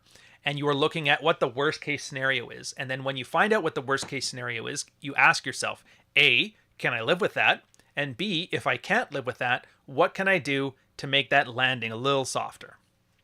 So maybe it's a case of segregating finances. Maybe it's a case of stuff that you had before the marriage, gifting it to your family, putting it in a trust. There's a whole bunch of legal strategies around that. I am not a lawyer. I don't live in your jurisdiction. These are for you to discover, not for me. I'm just throwing out examples so you have an idea what I'm talking about. And you get to a point then where, okay, So I'll have to pay this much of child support. I get this kind of custody because I've done this, this, and this. Okay, that's not bad. It won't be pretty because I'm going to be losing some money, but it'll be okay. I can live with that. You take that file, just requires a signature on her part, and it's done. Put it in a drawer, leave it in the drawer, out of sight, out of mind. Now, you notice that you've shedded your covert contracts. In this case, you've shed the one where you are actually scared. Oh my God, she has my life in her hands. She can ruin me. And you're like, no, she can't. I mean, it'll suck, but I'll be fine. And turns out a lot of guys find their disposable income goes up after a separation anyway, because cheaper to keep her. It's an absolute nonsense line. Changes your behavior. You stop acting with these entitlements that if I placate you, then you won't separate from me and take half my stuff and I'll have a problem-free life. Yay! It's actually a great Dalrock article, and it's the very, very, very first red-pilled sexual strategy called, I'm talking about two concepts here, the emasculation paradox and threat point. The emasculation paradox was Keone Galt, 2008, game is red pill, great article, the very first red pill thing out there, although Rolo still argues that with me. I'm like, shut up. It's not. It's true. I don't care about So Suave. No. Anyways, where he said a lot of guys are so terrified about losing all this stuff that they act more submissive to their wives in order to keep her from destroying them. To which he understood that actually makes it more likely because she loses attractiveness for you, you're acting subservient, and it makes the things more likely. So it's like, what's a guy to do? And essentially you have to like not care. I don't care. I will burn this to the ground and give you half the ashes. I'd rather the lawyers got it. Like that kind of attitude, right? Now, that there is a little bit hyperbolic, but the whole point of all this preparative stuff we're talking about before is so that when you get to that situation, it's more of a calculated risk as opposed to like a big bravado, kickboxer, like, I don't give a fuck. Whatever. Look, I don't give a fuck because I have the file right there. I have all the work in that file folder that shows I'll be fine. So you have true outcome independence. So you shed that covert contract. You stop acting submissive to your wife. You stop acting submissive to the mother of your kids.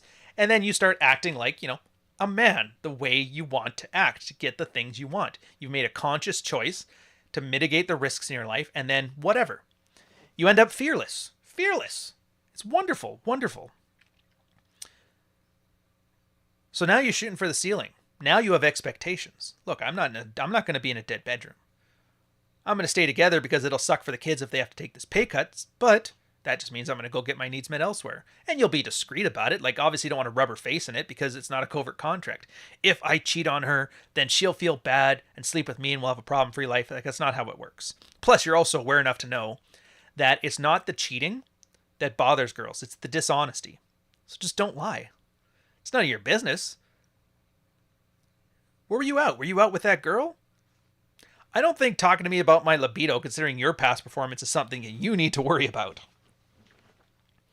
Juan Carrera, $5.55 super chat. Thank you very much, sir.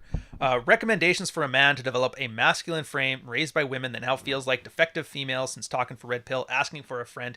Dude, I don't know how else to tell you, but like, that's everything on this fucking channel. Literally everything. Everything. Everything I have on here is about developing frame. Now, don't call it masculine frame. It's just frame. Frame isn't masculine or feminine. It's individual. It's yours. Frame isn't something you have. It's who you are. And this is like when I'm talking about this divorce prep stuff and how it allows you to have like a ceiling of like, this is as miserable as you could possibly get in the separation. And it gives you the comfort to start acting your own way. This is literally the kind of stuff you do. This deliberate action. Shedding of nice guy behaviors, the building assertiveness, the having outcome independence. This is all frame because it builds a certain individual worldview that's yours, a way of handling the things that happen around you, a way of processing the things that happen to you. And this is why it can't be rattled, it can't be buckled, because you've done all this work, you've prepared yourself, and so when somebody throws a curveball at you, some random thing that's new and you haven't dealt with before, you're just going to take these same tools that have worked for you so well in the past and just apply them here. And that's frame. Now, don't worry about masculine frame. That's some shit that a lot of like brands talk online. They're like, masculine frame, like it's a fucking demographic. Like, you remember how chicks would always take, oh, you can buy a Bic pen, but they make it pink and charge twice as much? in that way, that's feminine products. Masculine frame is the opposite of it. That's where you end up with this, like, oh, I'll drop a bunch of tires in the back of my Chevy truck. It's like, fuck off. Who cares? I'm wearing a pink shirt. I have long hair. Do you think I care about if that's feminine or masculine for a frame? It's like, no. I'm wearing this Hawaiian shirt because I haven't had a job yet where I can wear this to work every day and not get fired. So I'm going to do that. It's like the old, anybody who's ever worked in a tech shop, you always know there's that one back-end Unix developer that wears Birkenstocks and Hawaiian shirts because he's like, you can't fire me. I'm the only one who knows how to program an assembly, and I'm the only one who knows how this stupid box that the whole company runs on works. So I dare you. They wouldn't dare. Yeah. So, where we got to here? Oh yeah, prepare for the floor, shoot for the ceiling. Now, I used a specific example there for dealing with a separation. Wife may come around, the wife may not come around, but either way, your stay plan is the same as the go plan. You're fine with that decision either way because your success and your happiness doesn't rely on anything from anybody. You don't have to get that girl, but you are able to get a girl or more girls.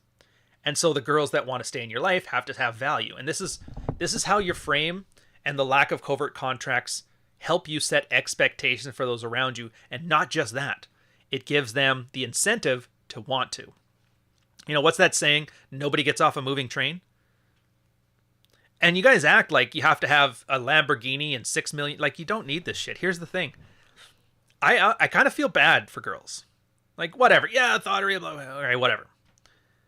Imagine being a girl and you're going on dates, you're meeting a bunch of guys, and the fuckboys are all emotional children, and the beta male orbiter types are all emotional children, and everybody's got a covert contract, and you're not actually a person in front of them. You're just like an archetype, their perfect waifu, or their perfect thought, or the evil, you know, the ex-wife. Like, dude, all those chicks on Fresh and Fit, nobody knows them. Everybody's yelling at them because they remind them of that bitch ex-wife, or that bitch that turned them down, or the one that said, not tonight, I want ours first time to be special, and then she fucked a drug dealer in the back. That's why they're yelling at these chicks. It's not because just thoughterly in general. So imagine this whole time, and you wonder why the girls talk about, I don't want to be an object. They think it means like a sexual object. It's like, no, technically it's a narcissistic fantasy, an archetype. I don't want to be your perfect waifu. I don't want to be that. So I get it. I get it. Now, we're talking about value from a guy's perspective. Imagine you're the guy that doesn't do this. She's an actual person in front of you. This is the misogynistic, red-pilled thing. The idea that women are people, and chicks can't stand it, and guys can't stand it. It's just the way it is. But that's a value. Like, what do you bring to the table? Well, I don't spaz out and have childish temper tantrums because I got my shit in order. I have a frame. I don't do covert contracts. They don't know it. They just know what it feels like. And it feels good, and it feels comfortable. It's like she's a real person in front of you. And there's a little tinge of anxiety because you also expect good behavior from her. You know, sexual enthusiasm. Useful in the house for all those other things. The sexual and the non-sexual stuff, right? And a lot of girls are like, dude, I've never had I'm sure there's hot chicks in the chat. If they are, please feel free, raise your hand. I am sure most guys in your life have probably gone bent over backwards to do everything for you, to try and convince you that they were the greatest. And I bet you anything, the guy you actually dated was the guy who didn't put up with any of your shit and held you to standard. I bet you anything. Let me know if I'm off point in chat, ladies. All 4 of you. All 4 of you out of the, how many are in here? Like fucking 300 people. Oh, it's a guy's podcast. What did you expect? Boob free, sir. Boob free. And it's just a wonderful feeling. So when you get this whole, what do you bring to the table? It's like, hey, I treat you like a human being. And they're like, what? That's stupid. It's like, that's probably because you've never been treated like a human being before. Give it a shot. You might like it. Well, I won't like it. Well, that's your call. Where's your sister? I'm going to sleep with the maid. Who said that? Martin Luther gave me some great sexual strategy. The Protestant guy? It's like, yeah, that guy. Turns out he was a slayer back in the day. So yeah, what do you bring to the table? There's an emotional stability. And it's a beta quality. It's a comfort thing, which is true, and it helps in relationships, but it's not a sexual thing. The sexual thing is its own thing, but you understand there's a separation between those alpha characteristics, the things that make them wet, and the beta characteristics. that make them comfortable. And then there's the, if you had to give it a name, call it the omega things, the things that just aren't attractive in either form. And getting rid of those is remarkably amazing when it comes to just being more attractive. Because how many guys have you seen that are absolutely shredded, but have no game, no ability to talk to girls, and they turn into a bubbling mess once some emotional covert contract stuff is done? Same as rich guys. Rich guys are actually some of the worst at this. I remember one of my clients, probably my worst client, and this is where I kind of disagree with like charging more is a way of filtering for more invested people, because not necessarily. My richest client, multi-millionaire, probably the biggest simp out of all of them. He never followed anything that we did, and he would just make the exact mistakes I told him he was going to make and then come to me and cry about it. And so I kept charging him more and more, and I'm like, it doesn't matter. Like, there is no amount here. He really just wants a shoulder to cry on. I think, sir, what you need is one of them prostitutes that lets you cry on their shoulder and tells you it's going to be okay. And so, yeah. Prepare for the floor, shoot for the ceiling. One of the guys who ran the Red Pill channel sent me a message. I actually appreciate that you took it from an idea-based perspective instead of ever resorting to personal attack. Like, if this movement is actually going to be dangerous, do we need to understand it so that we can take it down? I knew going into it that this might be a hot mess. I'm not going to have those guys back on my channel again. Absolutely not. I forgot about that broad. She was funny. What did I have on that one? Don't deny. Oh, the honesty thing. We're going to do some Bantz first, and then the next section is going to be on not lying. So how you guys doing in the chat? Kept a tool belt handy when working on frame. Extra nails and such. Oh, that's adorable. The Zoomers keep saying masculine frame. Don't know who the source of that bastardization is. That's the thing. Like, most of this manosphere stuff is crowdsourced. Because it turns out, this is the weirdest thing. And I don't know if you're going to believe me or not, but did you know most people that are in the manosphere self-improvement space are morons? Not just morons, and I'm not saying this because I don't like them. I'm saying this because they're talentless. I'm saying this because they don't have any insight, any intellect, any experience. They literally know how to be likable. Well, some tend to make themselves very unlikable in a likable way. Like, I love to hate this guy, but that's their talent. I can get people to pay attention to me because I am an ass model on Instagram. And it's the most frustrating thing because it works so goddamn well. I don't know what I'm doing. I can quote Rollo Tomassi, though. Not well. Like, I don't know the context of these things. I don't know how to apply them. But I'll say the lines and it'll make you feel good. And they know that because they look at their statistics. Like, okay, when I said this platitude, I got 10% more viewership. When I said this platitude, I got 5% less viewership. So I'm going to harp on this one. And then what do? Well, let's experiment. Let's take this 5 out of 10 saying, point of origin. Let's start throwing some adjectives on it. Let's call it your masculine point of origin. Let's call it your aggressive alpha point of origin. And then they A-B test until which one does your audience of, sexless losers, no offense, which ones do they respond to? It turns out masculine point of origin. Or what is it they said? What was the line?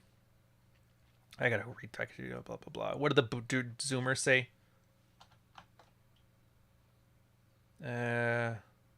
There's masculine frame. Somebody said masculine frame, and that resonated with the guy who has no frame. And so they just keep saying it. And in the same way, it's this shared delusion. Well, masculine frame, well, that sounds good. That sounds like leather and fine books and whiskey. I love whiskey. Jargon Junkie, thank you, sir, for the £4.49 shilling. Is that how it works? $4.49 super chat. Here's some money. Cheers, man. Hey, cheers to you too. Much appreciated. Thank you. I've been a long time listener, first time caller to Jargon Junkie. Anyways, look, a lot of you.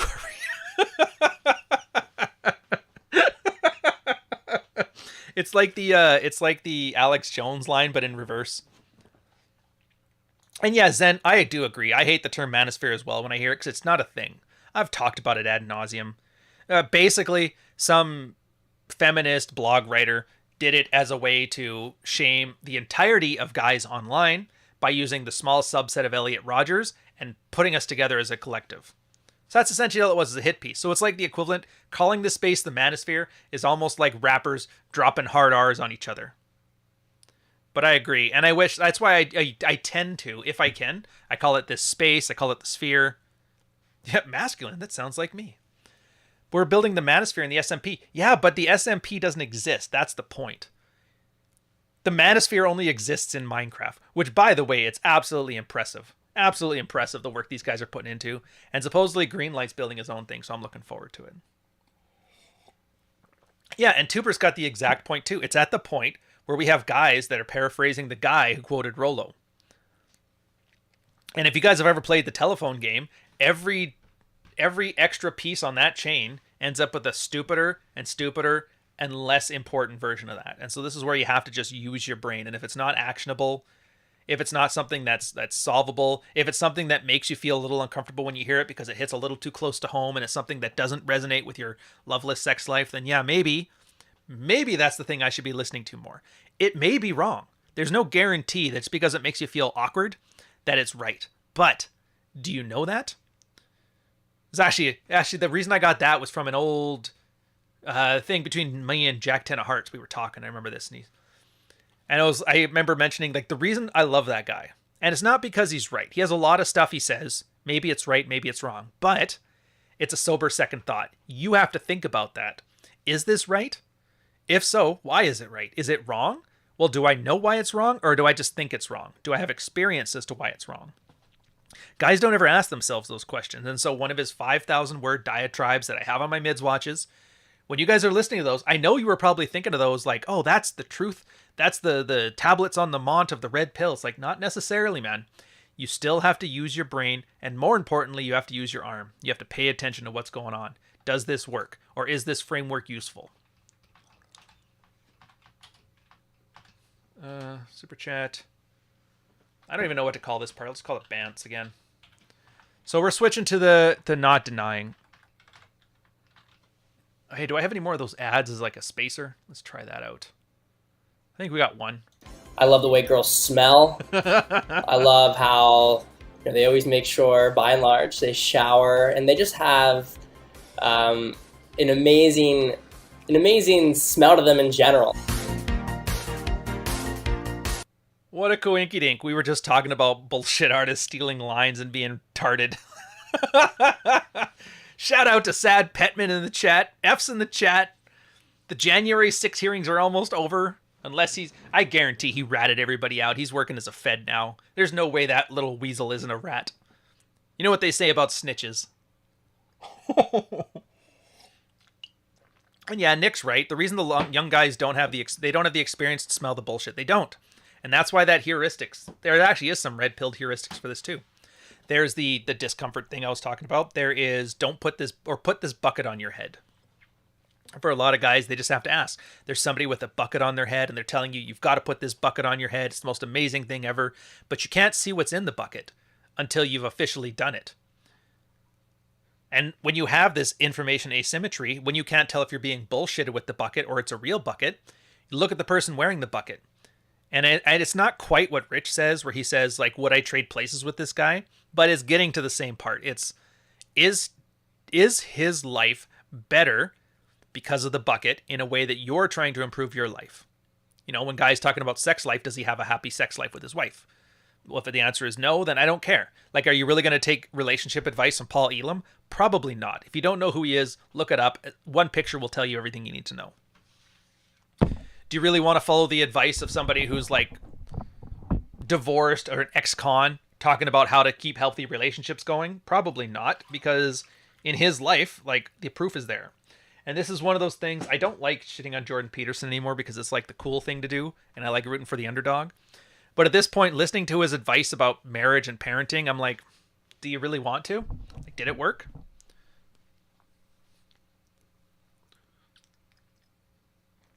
I like his clinical psychology stuff. I find outside of that, though, it's a crapshoot. So don't deny things. Try just being honest. Treat women like people. It doesn't mean you're going to be nice. It doesn't mean they're not going to cry, but you're never going to lie. If you're going to go get some on the side because your girl's not putting out and you want to have a nice stable home for your kids, which you kind of won't, but whatever, it's a choice you make for yourself. I'm not here to tell you what to value. I'm just here to tell you how to implement it. So you do that, rubber face in it, but you don't lie about it. I think, actually, it's funny. One More Please has some great... I put his Substack on here. I'll probably put these 2 articles too. It's a nice... Here, I can't believe I'm listening to this fucking podcast and they gives me reading assignments afterwards like I'm a goddamn child. It's like, well, I don't want you guys to get the impression that I'm just running my mouth here and thinking this stuff up on the fly. It's actually pretty thought out. There's a bunch of rigor involved in it, and a lot of guys put in many, many years of work to get to the point where I can just run my mouth about what they talked about with some authority. So, yeah, read the fucking articles. So here's an example. How do you handle an accusation of affairs when you have frame? How to actually have an affair when you have frame. Now, we don't have a lot of sexual strategies on how to cheat on your wife because, for the most part, pearls before swine. If you're the kind of guy who needs a how-to guide on how to step out on your marriage, you're going to fuck it up. And none of us wanted to have that on our conscience where it's like, here's what I did. Well, except for Cad. I think he didn't mind it. He's an old poster. He kind of decided, it's like, you know what? Whatever. I don't trust her anymore. I'm going to handle myself, and we're going to stay together for the kids. But he did it in a masculine frame way. But I remember his one post where it's like cheating advice, not asking for, giving. And his was like, don't lock your phone because that automatically raises suspicion. You can lock the app if you want to. Put a mundane feature, delete all the things. And it was pretty clever. But I'm like, yeah. Mustang's asking me if I've heard of Salman Rushdie. Yeah, I've heard of him. He's the guy that pissed off the Muslims back in the 80s. And I guess he's doing it again. Okay, NS2 is asking for a recommendation to filter some cell. What? You're going to have to retype that, man. I don't know what you're saying. Chad's, though. Yeah, for me, Cad's a role model, not a how-to guide. I mean, it's... How would I conceptualize this guy? I kind of like how Chesty put it, where he's the ultimate test on whether the red pill space is amoral or not. Because he goes against so many people's values, but he does not give a shit. He lives his life. He's like, I'm the one who's suffering the consequences and the benefits of my decisions. And none of you guys were here putting in any of the work. None of you were helping me. I did it. And so I'm going to do what I want. I don't care. And anybody giving him shit over cheating on his wife or any of that stuff, he just laughed. He's like, F you. Didn't even get mad about it. He was cracking jokes. How dare you, sir? Now, I'm not here telling you that you have to be that guy. But in the way he owned his decisions and had his frame is the exact kind of thing I think people should aspire to. I think that's the aspirational one. So in that, I kind of agree with One More Please, how he's like a role model, not a how-to guide. But yeah. Yeah, it's like handling kids the controls to a nuke. Oh, hey, great. How to filter things we project while communicating with others. Don't filter things. Hey, Wayne, I'm going to steal another one of your stupid articles, okay? Where did it go? You know exactly the one I'm looking for, too. Where is it? It's the one about clowns. Oh, men with no frame and things they do. Dude, I am basically a giant Wine More Please advertisement here. I'm using him because this is kind of one of my more bravado-laden episodes, and so when it comes to frame, Wine More Please probably has addressed it more than anybody else in the sphere, and I think it's a great one. Plus, he's very succinct with it, too. So here's the thing. You're talking about how to filter things we project while communicating with others. This is actually a perfect example. I'm actually going to have to make my own thing for it. What's the time on the episode here? 127. Damn you for making me make another header. I'll make a TikTok out of this one. It's that damned good. I'm actually going to read it. Fuck it. It's been covered before, but new guys get the concept of frame all wrong. Frame isn't something you hold or you don't. It's not something you have or don't have. Frame is your worldview. Frame is your reality. Everything that doesn't fit in your reality is funny, amusing, or irrelevant. Quote from Cad, by the way, Ultimate Cad. Except for he said amusing, intriguing, or funny. And he's showing that he's like having this little pissing match with the dude on Married Red Pill over something. And he's like, how can you quickly tell when a man has no frame? Because there's no sense of his personal reality. Instead of being dismissive of anything that doesn't match his reality, he feels the need to try and peacock and dick measure. And this is where the one guy that he's talking about, using as the example, is like, man, it's really hard. He's doing one of his field reports. It's really hard to project positivity. And this is when I was thinking, when you said how to filter the things we project while communicating with others. It's really hard to project positivity. And then Wymore's like, it's because you don't project it, you stupid bitch. You learn how to embrace positivity and enjoy life for what it is. Otherwise, it's all horseshit, and all you're doing is pretending to be a clown. Here's a hint. Clowns aren't happy. By the way, everybody knows, all the guys here know that you guys are going to fail and you guys are going to screw it up. It's on you not to be an autistic screw up and screw it up, which obviously you're going to do anyway, so what's the point of warning you in the first place? And then the guy continues to like dick measure and treats it like amogging and just yelling at each other. And he's like, he's completely missing the knowledge and taking the bait. This guy is butthurt and blinded to everything else because of his ego. It's so easy to do with people. So when you're talking about your filtering, this is exactly what I think. This is why guys, especially the T-Rex army who's in the chat, shout out to all of them, by the way. This is why they prod people when they do some stupid stuff on Twitter or on the chat in here. They're not poking at you because they're a bunch of edgelords. They're poking at you because you're getting a frame check. And most guys fall for it because they don't even realize they're being tested because they have not had male friends and they haven't had male banter and they don't understand it. Hell, even my best friend in the world, Chris, he said the very first time we met, he did what he does to everybody. He basically amogs them or just like acts like a Chad and tries to emasculate them. And I told him to piss off. And he's like, ever since he told me to piss off, I'm like, I like this guy. We've been friends ever since. Yeah, so if some random dickhead on the internet can trigger you to make you want to have a stupid fight over some random bullshit, imagine how much more effective people are who are emotionally invested, or who you are emotionally invested into, and how they're going to be able to trigger you. So with a solid frame, a solid worldview of what you represent, what you stand for, more importantly, what you won't stand for, you can actually pick and choose what you accept into your worldview. For example, the only thing useful in that first post was you learn how to embrace positivity and enjoy life for what it is. Now that's actually a hard skill that takes significant amounts of effort to actively change your mind. Instead, the op there focuses completely on the unimportant and useless fluff. Great.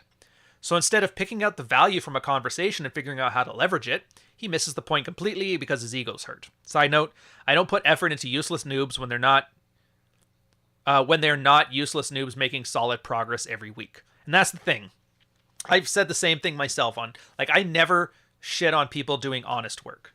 I know I make fun of the trads, we laughed at the Mormons, but you've never heard me say a negative word about Tanner Guzzi, for example, because yes, he's trad to the max, he's doing the religious thing, he's the Mormon guy, but he doesn't bullshit himself. He wanted to go like, all right, I've never had violence. I don't want to be the weak dad in front of my kids. He went and did some boxing, got punched out. He's like, got that on the thing. He's like, I've never built anything with my hands. So he goes and learns to be a carpenter. He's like, I've never really been that guy who's super in shape. He goes and runs a marathon. He goes, learns how to like lift weights. Basically, he like sets a goal to something because he wants to be a great role model, a great father for his kids. He's living the trad lifestyle, but he's not wearing it like a skin suit. I'll never shit on him for that. Even though I disagree with like the values that he has, but he's living them. It's not my place to disagree. But he's not LARPing. So here, to bring this all back, imagine this guy's wife that we're talking about before, the projecting positivity guy, is bitching at him about something. And instead of focusing on the actual problem, he gets sidetracked because he's insulted and hurt by her feeling or his feelings on the problem. So like, way to go. You just missed the entire point. And you missed the diamond because you were too busy digging through the shit because you never realized the only thing you're supposed to care about are the diamonds in your life. It happens all the time. And he actually provides examples for it in the article. And I'm sure I could find more, but I'm lazy. This is just the last 2 days off the top of my head. Literally just look back like a day or two and managed to find half a dozen examples. That's how common this stuff is. And so he ends up with some stuff about why he writes like this, but that's the point. So you're asking, that was your question, is how do you filter this stuff and blah, blah, blah. It's like you don't, you stupid bitch. You project, you accept, what did you say, your filter or whatever? I picked up a hottie at the emergency room once. It's not rocket science. Was she like a guest or a client or an employee? I guess that's the big question. Or one of the people, because like if you picked up somebody that was handcuffed to a bed, I'm not going to be very impressed. In fact, I'll probably call you stupid. But yeah, so it's not filtering information because you want to project a certain identity onto somebody. That's stupid. No, you just have to accept, like, look, there's a lot of work involved with building yourself up a worldview, building yourself an identity. And that's why everybody is like a raging, unhappy narcissist right now, because building yourself your own worldview is so difficult that it's easier to just invent one and then demand everybody else appease you. This is where you get that I'm the president of the manosphere bullshit from Mr. Anthony fucking Johnson, or Mr. John Anthony, I slept with 1,000 women. I mean, he didn't. Obviously he didn't. The numbers don't even make sense. But he makes that identity because that's easier as a worldview, saying I'm the best pickup artist ever, or I'm literally the guy who's holding this whole place together. That takes work to get there. But instead, just appeal. Just like say, yeah. And then what happens? If somebody, prods at that frame, he buckles like a house of cards, starts having temper tantrums. That's another reason why I'm so irreverent on this. For the most part, I am my default state is just to test you guys. To see who's going to be butthurt about stuff. Most of the guys in here do it too, and then the guys that spaz out, they just hide them from the channel. It's like, all right, you had your shot. But there is guys like, and I don't mean to put you on blast here, like Billy Buster, when he came in, same as everybody else, no frame, edgy, butthurt, looking at the shit, not at the diamonds, but put in some honest effort. And so everybody had nothing but patience for him. So that's all it takes. Make the effort. It's amazing. How do I find like-minded men? Well, don't be a stupid bitch.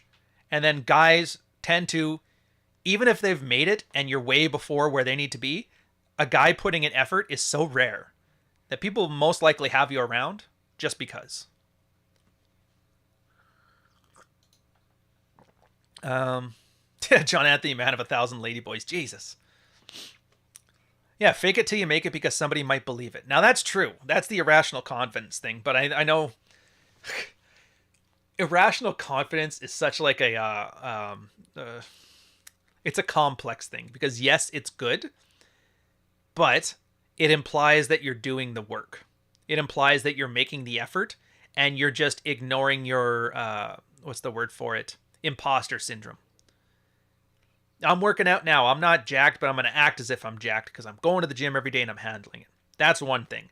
Irrationally confident, as in I worked out once and then you walk around like a chest button people. Not confident.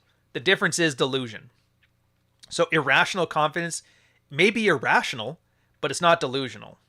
And I think that's a difficult thing. I don't think I'll ever be able to articulate it fully in a YouTube video because videos just don't have that same layer of resolution. But hey, whatever. Let's be honest, Billy still sucks, just not as bad. Well, I mean, that's what I just said, but I just worded it nicer. Yeah, it's amazing how fast you get to the bedroom when you stop trying to get in the bed. Just have fun doing shit you like and escalating when you get the body cues. Yeah, but that's the thing, Mark. Like, that takes effort. That takes real effort to get to the point where you don't care. We even talked about it. Last live stream I did with Rolo, where he was talking about the unbearable triteness of hating.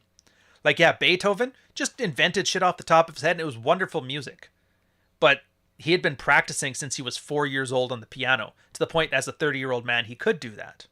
And that's kind of where I don't like naturals in this space, because naturals, they're so far removed from the learning that they had to do that they forget it's even a thing. It's like, imagine just riding a bicycle right now. I'm assuming you all can ride bikes. If not, don't tell me. I don't care. But like at this point, if I had to explain to somebody how to ride a bike, I don't know, just get on it and pedal and go that way. But there's skills involved. Is how do you keep your balance? Like when you turn, you have to lean out, turn in, and then lean in. And that's how you turn. I don't know how to articulate that stuff. It takes a guy who's never ridden a bicycle and is learning and has inner ear balance problems to literally A/B test how to do this stuff to explain it. And that's why this space is so unattractive, is because guys essentially articulate things that seem to come natural to attractive people. Whatever. It is what it is. But those are the guys that can articulate it the best. So. So let's do some more Bantz. Oh, you know what? It's been a while. Let's throw this one in here. We know that these videos really prey on vulnerable young men who have not had many experiences in dating.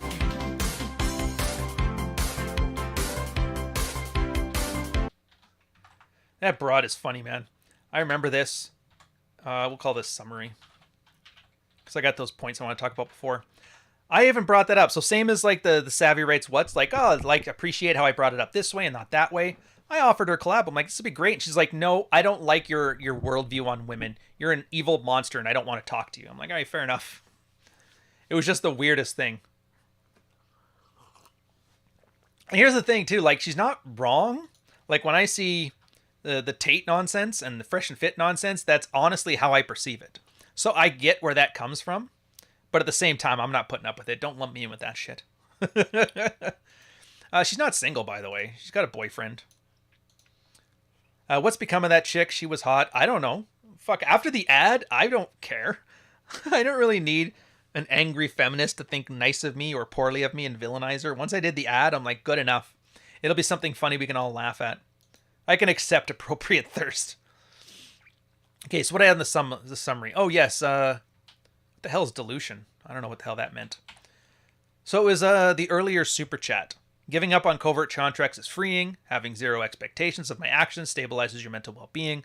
It also helps with butthurt attitudes. She has friends and networks, so you could scare off potential dates. It's really it. Like, there's a certain ease you're going to get from life once you stop having expectations. And this is why I laugh when you get a bunch of the butthurt morons on there. It's like, oh, you're such a nihilist.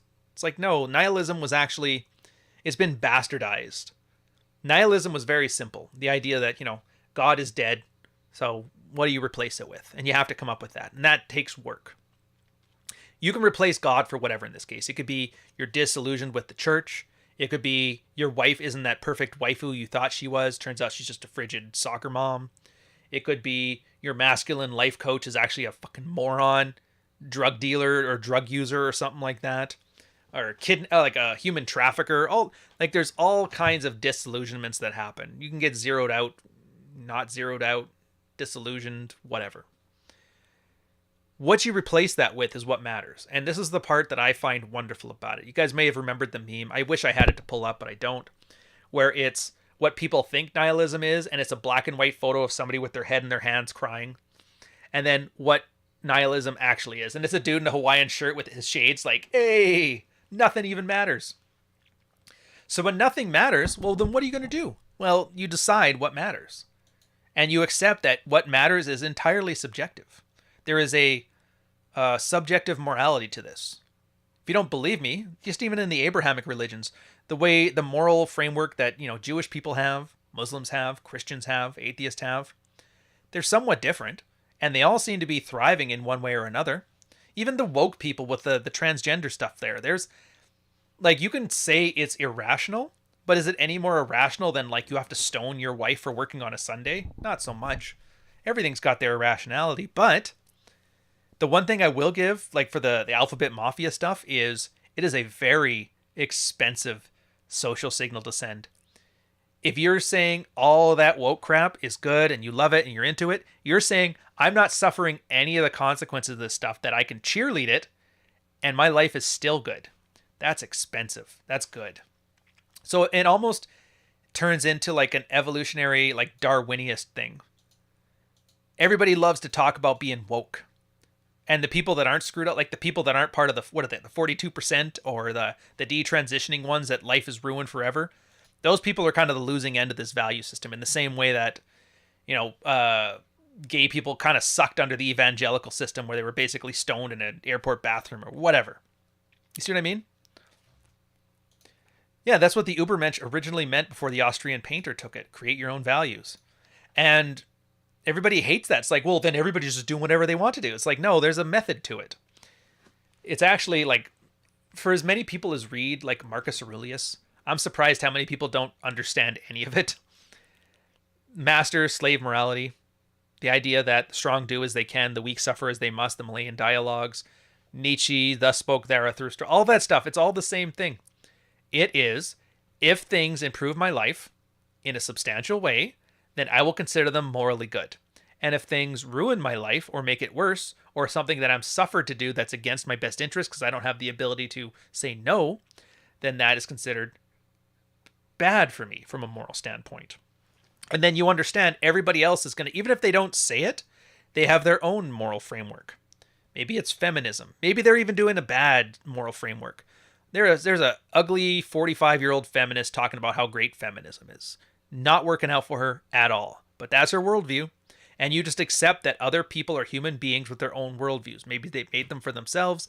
Maybe they didn't. But they're there. And you cannot change that. All you can change is the stuff that enters your world.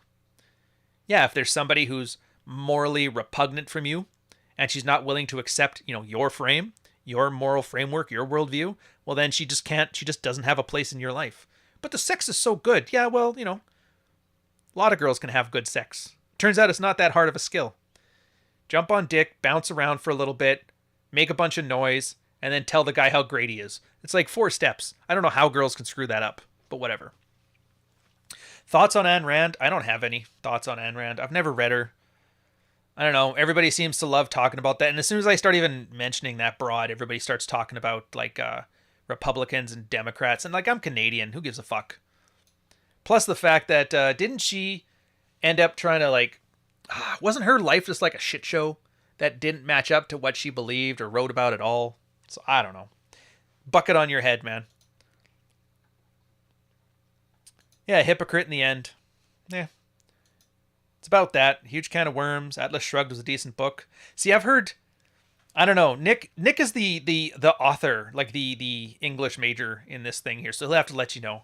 As far as I know, to hear people talk about Ayn Rand's book as a writing example, they put it on the same level as Moby Dick. In other words, convoluted trash. I don't know. Maybe. Ayn Rand's grandson used to live by me. He also writes children's books. Well, that's good. It's almost like that Socrates guy that was part of the president of the Manosphere. He was trying to write red-pilled children's books about hypogamy or whatever nonsense. All right, so we're at 146. We're going to go 10 minutes of Bantz because I am done. How awesome is that? Usually I was pretty good about this stuff, where my stuff would last the entire 2 hours on the dot. My timings are usually good, but this case, not so much. But that'll be good, because now we can just chuck shit at each other. Why are we ranting about Ayn Rand, though? Really? Sam Whiskey, sir. $9.99 super chat. Thank you very much. Cows have a good life until they headbutt the nail gun in the abattoir. Yeah, that's the thing. You're talking about, long-term goals, right? Yeah. Ayn Rand is the gateway drug to Evola. Dude. Getting kicked, though, that nail gun in the head thing was the gateway drug to Evola. Yeah, a lot of guys do when they think that happy wife, happy life thing until it all comes crashing down. Again, there's no guarantee that you make your worldview with a lot of hard work that it's going to, end up with a problem-free life. I've been talking about covert contracts. That's one of them. But that's why you can't be attached to a single unchanging worldview or moral framework, because who knows? We might find out. The red pill, on a philosophical timeline, it's a fairly new thing. It's only been around since the 2000s or 90s or 80s, whatever. Basically not 100 years yet. Maybe we find out this red-pilled Ubermensch does just great until his 70s. It's not the case, because I'm seeing guys that are 65 living it up, which is fine, but it's possible that you find out she's not yours, it's just your turn, ends up screwing you over in the long run. If that's the case, once you're in that situation where you find it's no longer working for you, you shed it. Just like a piece of clothing that doesn't work anymore. If you find out Rollo Tomasi's book works great for a time, maybe feminism goes away, then all of a sudden it's actually better to be a beta male. Red pill doesn't work anymore. Just shed it. Who cares? Don't get too attached to it. It's actually one of the funny things we used to have fights, purple pill debate, in this whole frame thing. Purple pill debate always asked you ask these stupid hypothetical questions, and then the red pill guys would try and answer them honestly, and then they would get banned, and then the guys that were just ranting and raving about how women ain't shit, they got to be stuck around, because it turns out all the purple pill debate wanted was red pilled straw man to yell at. Just a clown show. And so, where was the point I was going with this? Oh, yeah. Where somebody was asking the question, well, what if this red pill stuff just happens to coincide with this? And all these improvements that guys make is just a process of growing up. And that as people grow up, they fix this stuff. And it's possible. It's possible you're turning off a whole bunch of types of women and you only attract a certain type of woman, like a borderline chick that needs a narcissist. It's possible. But again, you can't go through life constantly doubting the results that you can see in front of you. And that's really the end option, is just like, look with your eyes. I talk about OODA loops all the time. Observe, orient, decide, act. So long as all this shit we've been talking about is tied to something tangible, something you can touch, something you can see, something you can hear, something you can smell with your fiber of your being, it's much harder to bullshit yourself. So much harder. And I kind of want you guys to walk away from that. Anything I say, anything Chesty says, anything Winemore Please says, anything Jack says, anything Mish says, anything Torsha says, anything Rollo says, or Rich says, or John says, or Troy says, or Fitch says, or Andrew Tate says, or Tristan Tate says, or Fresh says, or Fit says, any of this stuff, or Pearl says, or Real Femme Sapien, anything Ali says, any of this stuff. If you can't have your touchgrass moment and apply it, and see if it's working for you and it improves something specific that you're trying to improve, then it's just fucking useless and you shouldn't waste your time with it. And if you still do waste your time with it, you just got to admit then you don't care about sexual strategy. You don't care about positive male identity. You just want to be entertained by a bunch of ass models. And I'm here to tell you, man, yeah, that's a lot of name dropping. Well, what can I say? I've been around long enough. I actually missed like 30 names, but nobody will know who the fuck Ivan Throne is, or Donovan Sharp, or Dev, or Socrates, or Anthony Johnson, or John Anthony, or Pat Stedman, or Nash Daygame, or Rivlino, or all of these ass. Everybody's just unattractive ass models of Instagram, and we're all just a big joke. Illimitable Man, and Vox Day, and who else am I naming here? Ultimate Cad, Huey McGill, Bogey D6. Like, I could do this all day. Gay Luboil, that guy is a perfect example of being a tard. Whisper, Human Sock Puppet, PK Atheist, Robert Fisher, Red Pill School. Like, there's all tons of names. And all of these guys, there's some that are good, there's some that are bad, there's some that are in the middle, but you don't know that. You have no way of knowing if any of our buckets on our head are any good until you apply it yourself. Dark Knight Dev, $10 super chat. Thank you, sir. Tate and FNF are BS and go against the Whammon and their neurotic crap. They're built for each other, but it's necessary. That's why I like you, Chesty. Rob says, less marketing, more nuanced convos. I agree. I put out a tweet on that, actually, which I don't know. I have to go check how it resonated, where I said, like, have they moved the needle in any way, shape, or form, or to just create a lightning rod for people to bitch and argue with each other? And it looks like it's just a way for people to fight amongst each other. It's just some red meat nacho bullshit. And Rollo, I love it, to his credit, he's like, yeah, he's fully aware, like, this is blood sport, and you damn demonic audience just crave it. But I'm hoping that I can slip some knowledge in here, like a person trying to give medicine to a kid with an airplane-shaped spoon, making whoosh noises as he tries to force it in there, but the kid's just like, just give me more of them Flintstone vitamins, you bitch. Yeah. Rollo, I have an essay. Ryan, I put out. Technically, I have videos now. It's awesome. We're at the point on, like, how many videos do I have on my channel? Like 600 or something like that. Insane amount for the age of the channel anyway. Let me see. So 237 of just recorded videos. Of the live videos, about 1,268. 1,268 live streams in a 3-year period. Think about that. That's the Patreons, the Q&As, that's the Rule Zeros, that's the Red Mornings, that's the one-offs ones.